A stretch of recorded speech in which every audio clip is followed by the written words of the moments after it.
ایک واقعہ سناتا ہوں خواجہ معین الدین اجمیری کا۔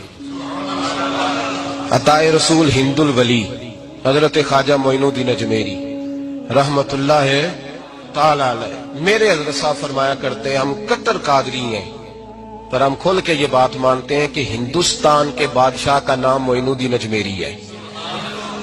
یہ ببانگ دہل مانتے ہیں۔ بہرحال ہند الولی حضرت خواجہ اجمیری ہیں۔ خواجہ اجمیری جب نئے نئے آئے نا یہاں اجمیر شریف میں، آپ نے خیمہ لگایا تھا، کپڑے کا خیمہ لگا کے اس میں رہتے تھے۔ تو ایک نوجوان تھا، وہ باہر رہتا تھا اجمیر سے، تو وہ آیا کچھ دنوں کے لیے، پڑھائی سے فارغ ہو کے، اجمیر کا رہنے والا تھا لیکن باہر رہتا تھا۔ جب یہاں آیا نا وہ عصر کے بعد وہ گزرتا خواجہ اجمیری کے خیمے کے سامنے سے، جھونپڑی کے سامنے سے، تو خواجہ صاحب عصر کے بعد بیٹھ کے رویا کرتے تھے۔ عاشق دا کامی رونا تونا، بنا رویوں نہیں منظوری، اے عاشق سدا ہی روندا رہندا، پاویں وصل ہوئے تے پاواں دوری، رویا کرتے تھے۔ تو نوجوان بڑا سادہ سا تھا، بچپن میں والد فوت ہو گئے، صرف ماں ہی ماں تھی۔ ایک دن اماں سے جا کے کہنے لگا یہ مسلمانوں کا سادھو روتا کیوں ہے؟ اماں کہنے لگی مجھے کیا پتا۔ بچہ کہتا میرے اندر تجسس بڑھ گیا کہ بابے سے پوچھوں تو صحیح کیوں روتا ہے۔ 2 4 5 10 دفعہ میں گزرا، ایک دن بے چین ہو کے میں کمرے میں چلا گیا اجرے میں، تو میں نے کہا بابا کیوں روتے ہو؟ کہنے لگے مجھے اپنے شیخ کی یاد آتی، مجھے یاد آتی۔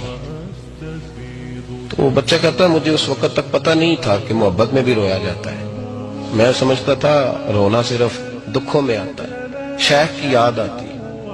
حضرت عائشہ صدیقہ رضی اللہ تعالیٰ عنہ فرماتی ہیں جس دن نبی پاک صلی اللہ علیہ وسلم رات کے وقت ہمارے گھر آئے نا، اور حضور نے فرمایا ابو بکر چل تو نے میرے ساتھ مدینے جانا ہے، تو میں نے جناب صدیق اکبر کو روتے دیکھا، تب مجھے پتا چلا کہ محبت میں بھی بڑا رونا آتا ہے، محبت میں بھی رویا جاتا ہے۔ فرماتے ہیں خواجہ اجمیر سے وہ نوجوان کہنے لگا بابا پیار میں بھی رویا جاتا ہے؟ کہا ہاں۔ کہنے لگا میں نے بھی رونا ہے۔ آپ فرمانے لگے 2 شرطیں ہیں کہ کلمہ پڑھ جا، دوسرا میرا مرید ہو جا، آ جائے گا رونا؟ کہتے بلوش ہی لگ گئی، کبھی آنسو دیکھے ہی نہیں تھے۔ حضرت اجمیری کہتے ہیں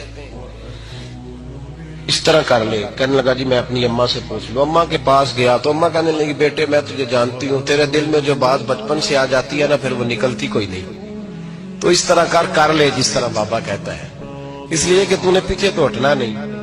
جا کے مرید ہو گیا، کلمہ پڑھ گیا۔